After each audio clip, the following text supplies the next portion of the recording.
Olá pessoal, tudo bem? Sejam todos muito bem-vindos. Meu nome é Gus Sintra e hoje eu estou aqui para resolver questões aplicadas pela Banco FGV sobre tributos sobre o lucro. A gente também vai resolver ao longo desse projeto questões aplicadas pela Banco FGV sobre o pronunciamento técnico CPC 32, que é uma tendência para futuras provas da Banco FGV, principalmente quando a gente fala de área fiscal. Então cuidado aí, hein? A gente já postou aqui a parte 1 e parte 2 dos conceitos teóricos relacionados a esse tópico, a esse tema. Então, se você ainda não assistiu os conceitos teóricos, dê um passo atrás, analise os vídeos. Vou colocar aqui na descrição desse vídeo os links dessas aulas teóricas, onde a gente também resolve algumas questões. Aí sim, depois você passa a analisar as questões, pode ser? Então, ao longo aqui desses próximos dias, resolverei uma questão por dia para você consolidar aqueles tópicos teóricos analisados ao longo de duas partes. Foram 2 vídeos postados aqui no meu canal. Então vamos lá, essa primeira questão aqui aplicada pela Banco FGV em 2018. Olha na tela, ele fala que uma empresa apresentava o seguinte balanço patrimonial em 31 de dezembro de 2016. Caixa R$100 mil, capital social de R$100 mil. Ele fala que no ano de 2017, então 2017, aconteceram os seguintes fatos. Então, o primeiro fato, dia 2 de janeiro, compra de um veículo para ser utilizados nos negócios da empresa por R$35 mil à vista. Ele fala que o veículo tinha vida útil fiscal, ou seja, definida pela legislação fiscal de 5 anos. Então você vai lá na instrução normativa da Receita Federal e verifica que a vida útil para fins fiscais é de 5 anos.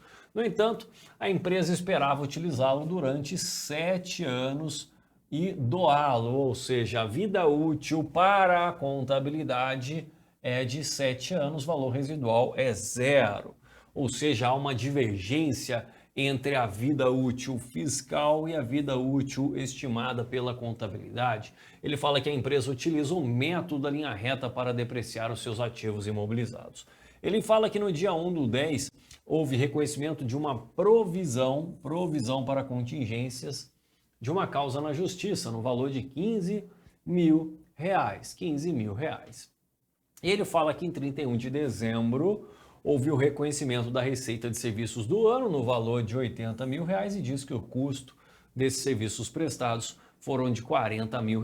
Todas as transações foram à vista. Sinale a opção que indica o imposto sobre a renda corrente em 31 de dezembro de 2017, considerando a alíquota de 34%. Então ele quer um imposto calculado segundo as normas da legislação fiscal. Então olha só, primeira coisa, só vamos ter um cuidado aqui, porque olha só, a depreciação contábil lá na contabilidade vai ser de quanto? Olha só, eu tenho 35 mil a depreciar, afinal o valor residual é 0, então 35 mil reais para eu depreciar em 7 anos, não é? Em 7 anos. Portanto, 35 dividido por 7, a gente vai concluir que na contabilidade haverá uma despesa de depreciação de 5 mil reais. Por outro lado, a depreciação que eu vou chamar de fiscal, ou seja, aquela admitida pela legislação fiscal, ele falou que é de 5 anos. Então há uma divergência, né? Há uma divergência aqui em relação ao valor dessa despesa de depreciação. A minha contabilidade vai considerar 5 mil reais na DRE, só que lá no livro de apuração do lucro real, eu vou ter esse ajuste, né? Esse ajuste aqui de 2 mil reais, né? 2 mil reais, porque a contabilidade considerou uma despesa de 5, ao passo que a legislação fiscal permite a dedução de 7 mil. Então, olha só, vamos começar aqui a nossa análise, né? Vou fazer aqui a DRE da contabilidade. Esquece a regra fiscal, esquece.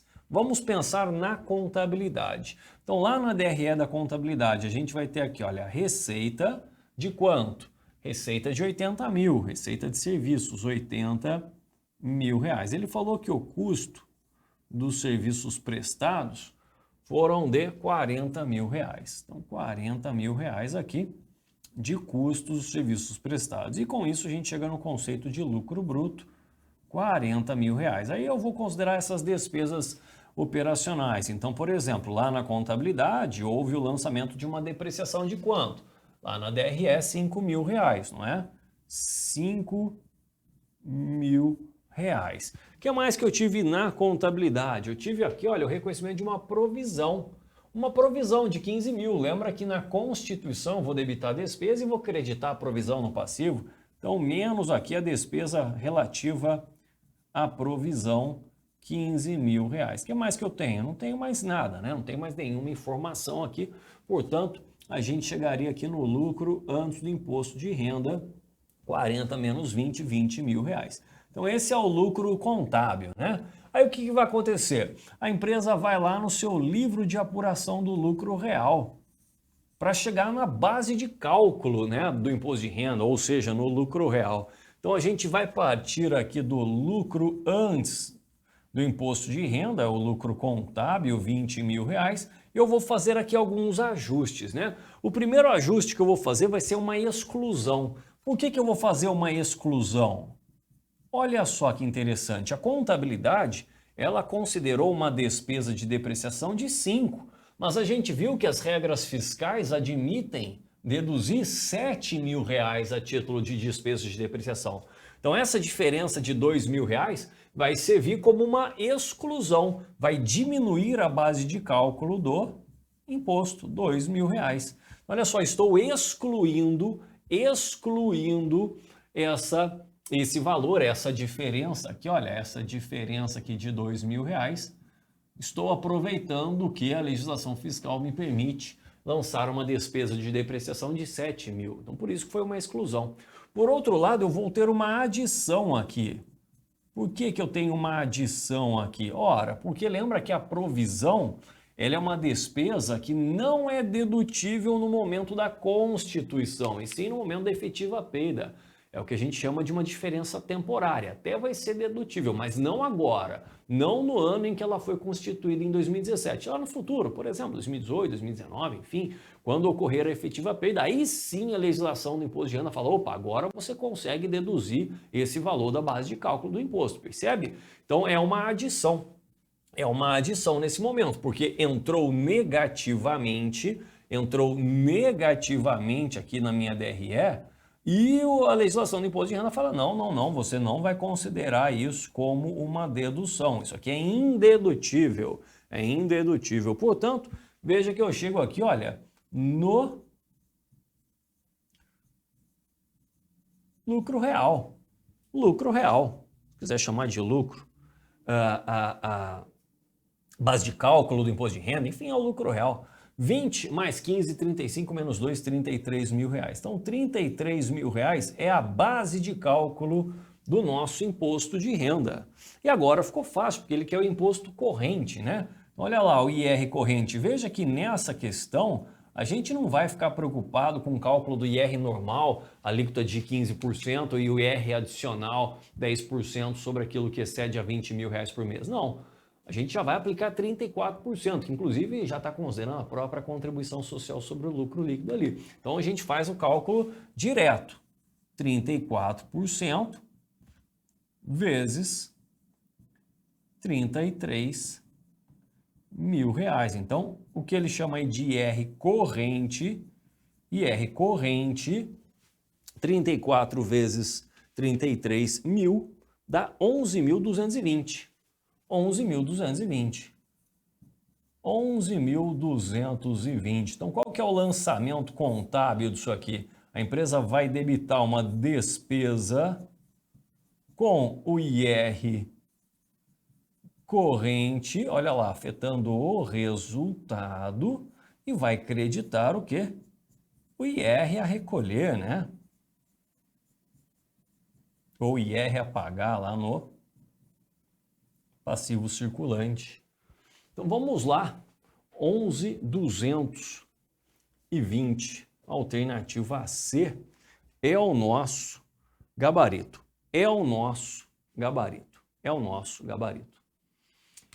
Tranquilo, já matamos a questão, só que aqui eu quero ir além, Porque veja que essa questão a gente matou sem analisar impostos diferidos, mas eventualmente ele pode mudar.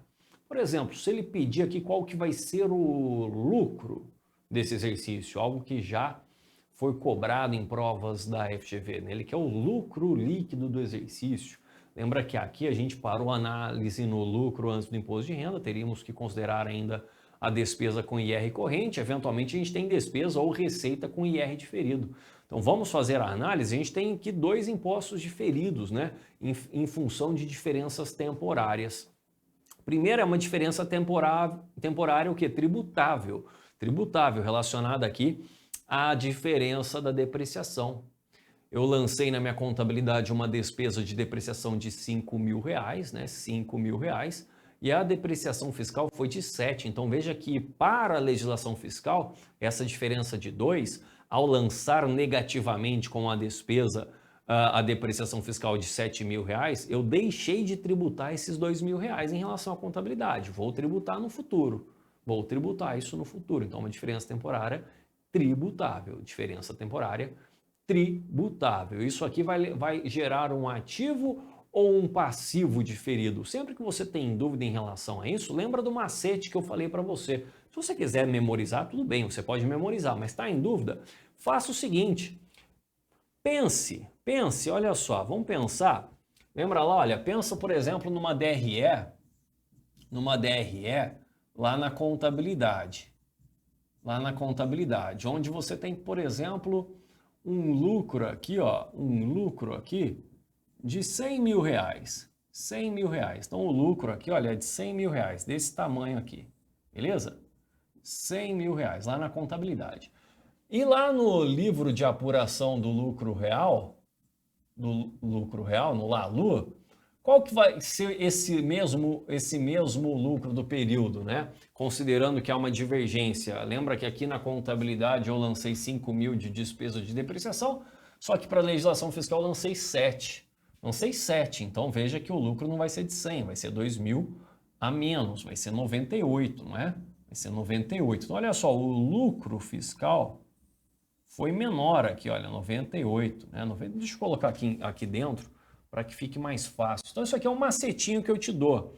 É um macetinho que eu te dou para você saber se há um ativo fiscal diferido, um imposto diferido ativo ou passivo. Olha só, para a gente completar esse valor aqui que está faltando aqui, né? Olha só, para a gente ficar aqui com retângulos de mesmo tamanho, veja que eu estou completando aqui no lado direito. No lado direito do balanço, você tem o passivo, né? Então você vai pensar aqui, olha, num imposto diferido passivo. Fica fácil assim, não fica? Fica bem fácil. Então é um imposto diferido passivo. Olha como fica fácil. Olha como fica fácil. Legal, né? Bom, e qual que seria o valor efetivo desse imposto diferido passivo? Vamos lá? Então olha só, quanto que vai ser aqui, olha, o IR diferido passivo. Você já sabe ali que na depreciação, só para a gente colocar aqui, olha, essa é a análise que eu estou fazendo da depreciação. Aquela diferença, olha, aquela diferença ali de R$2.000. Então, imposto diferido passivo, qual que vai ser o valor dele? 34%, que é a alíquota, vezes essa diferença aí. Diferença de R$2.000. Afinal, a contabilidade considerou R$5.000 de despesa de depreciação e a legislação fiscal 7.000, há uma divergência. Isso aqui dá R$680.000. Aliás, R$680. Vamos fazer o lançamento agora? Olha só, não tenho que reconhecer um passivo. Como é que eu reconheço um passivo? Mediante um crédito. Então, vou colocar aqui, olha, IR diferido passivo. Passivo, tá lá no meu passivo, R$680, mais especificamente, lembra onde que vai isso aqui? Passivo não circulante, não é? E olha só, faltou um débito. E se é um débito, vai ser um débito no resultado e, consequentemente, vai diminuir o resultado. Então, como é um débito, eu vou chamar isso aqui de despesa. Despesa com IR diferido. Então, olha só, conseguimos concluir que em relação à divergência das depreciações nessa questão, haverá o reconhecimento de uma despesa com IR diferido. E agora a gente vai fazer a análise relacionada à provisão. Provisão. E aí, a provisão vai gerar o quê? A provisão vai gerar o quê? Pensa bem, vamos pensar? Ah, professor, eu estou na dúvida. Se está na dúvida se vai gerar um imposto diferido ativo ou passivo, se está na dúvida, faz o meu macetinho. Faz o meu macetinho. Suponha que lá numa DRE da contabilidade, né? Então suponha, por exemplo, que você teve lá na DRE da contabilidade, por exemplo, lucro bruto, R$100 mil. R$100 mil. Então isso aqui é lá na DRE da contabilidade, né? Aí suponha que você tinha aqui, olha, menos provisão. Quanto que era o valor da provisão? Se não me engano era 15 mil, né? 15 mil. Suponha que não tenha mais nada. Qual que vai ser o lucro? O lucro aqui vai ser 85 mil. Só que lá na regra fiscal, você vai ter o lucro 100 mil, o lucro bruto, e vai ter o que? Provisão? Não, porque a provisão é indedutível para a regra fiscal nesse momento. Vai ser dedutível lá no futuro. Lá no futuro vai ser dedutível. Então, em relação a uma provisão, a gente tem uma diferença temporária, o que? Dedutível. Ela vai ser dedutível não no momento da sua constituição, e sim no momento da perda. Então, veja que o lucro, apenas considerando, obviamente, a provisão, o lucro fiscal ele é maior, olha só, ele é maior do que o lucro contábil. E se você colocar isso aqui, olha, lembra como se fosse aqui retângulo, olha. Você tem um retângulo aqui de 85 mil reais para o lucro contábil e você vai ter um retângulo aqui, olha, de 100 mil reais. Olha como é fácil com esse macete você saber se é um imposto diferido ativo ou passivo. Olha só, faltou agora para você completar aqui, ó, preencher, faltou desse lado aqui para você igualar aqui esses retângulos, né? Então veja que do lado esquerdo aqui a gente vai ter um imposto ativo. É o imposto diferido ativo. Olha como fica fácil esse esquema, né? Aí começa a ficar muito fácil, né? Então vou reconhecer um imposto diferido ativo. Imposto diferido ativo. Então olha só, IR diferido, só que agora vai ser ativo.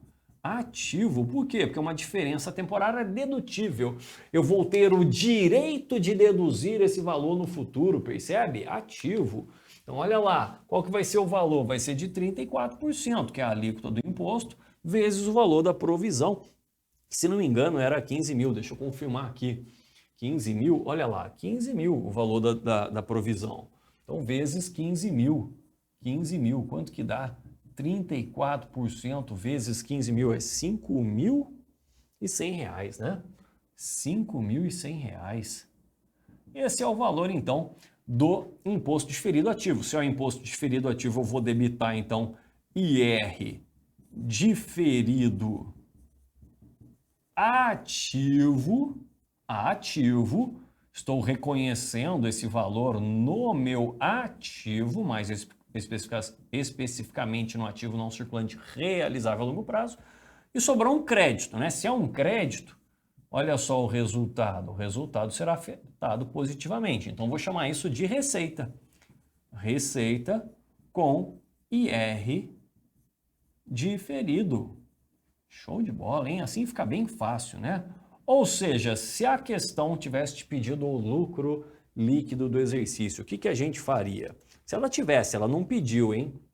Então, se ela tivesse pedido o lucro líquido do exercício, eu vou fazer aqui, ó. Vou partir aqui do lucro antes do imposto de renda. Então, seria assim, olha, lucro antes do imposto de renda, R$20 mil. Aí eu tenho aqui, olha, menos, olha só, afetou o resultado aqui, essa despesa com IR corrente. Então, menos a despesa com IR corrente, que foi de 11.220. Ele não pediu, hein? Eu só estou imaginando o que a banca pode pedir. Aí eu tenho o quê? Vamos voltar lá? Olha só, eu tenho aqui, olha, uma despesa com IR diferido de 680. Então, menos IR diferido. Então, menos o IR diferido em função lá da diferença da depreciação fiscal e a depreciação contábil. Agora eu vou ter mais uma receita, né? Mais uma receita, olha só, crédito aqui, olha, de 5.100, mais uma receita com IR diferido. Então, mais uma receita com IR diferido, esse relacionado às provisões. Aí sim a gente chega no lucro líquido do exercício. Olha que coisa linda, ele pode pedir o lucro para você. Então, vamos lá. 20 mil, menos 11.220, menos 680, mais 5.100, dá 13.200. Então, se ele tivesse pedido o lucro e é muito comum que a banca FGV peça o lucro, você responderia 13.200, hein? 13.200. Show de bola, hein? Então veja que aqui a gente analisou não só o questionamento realizado pelo examinador, mas a gente foi além. A gente também analisou o que ele eventualmente poderia ter cobrado, né? O que ele poderia ter cobrado. Show de bola, espero que vocês tenham pegado aqui, olha, na prática, esse macete para você saber se o imposto diferido ele é ativo ou passivo. Só fazer aqui, é claro, não pode só bobear, né? Que do lado esquerdo eu coloco esse retângulo relacionado ao resultado da contabilidade e aqui da regra fiscal, né? Senão, se você inverter aí, vai dar zica, né? Então, olha aqui, isso do lado esquerdo, quando sobrou, é ativo. Se fosse do lado direito, como foi em relação à outra análise que a gente fez, lembra aqui na análise da depreciação, sobrou um espacinho aqui do lado direito, que era aqui do livro de apuração do lucro real, ou seja, a regra fiscal. Aí vai ser passivo, lembra lá do direito, quando você olha para o balanço, o lado direito é passivo, o lado esquerdo é ativo. Né? Com esse macete aí dá para você matar sem ficar memorizando, né? Sem ficar memorizando, porque memorizar é ótimo, desde que você memorize bem. Né? Aí é ótimo. Agora, se for na dúvida, menos de 30 segundos você monta ali, compara e vê se aquele imposto diferido é ativo ou passivo. Simples, fácil, não é? Um grande abraço, pessoal. Se vocês gostaram desse vídeo, deixe o seu like, deixe os comentários também. Quero saber se você gostou desse macete. Quero saber se você também aceitou essa questão. Aproveita para se inscrever no canal e clicar no sininho e receber as notificações das próximas postagens. Grande abraço!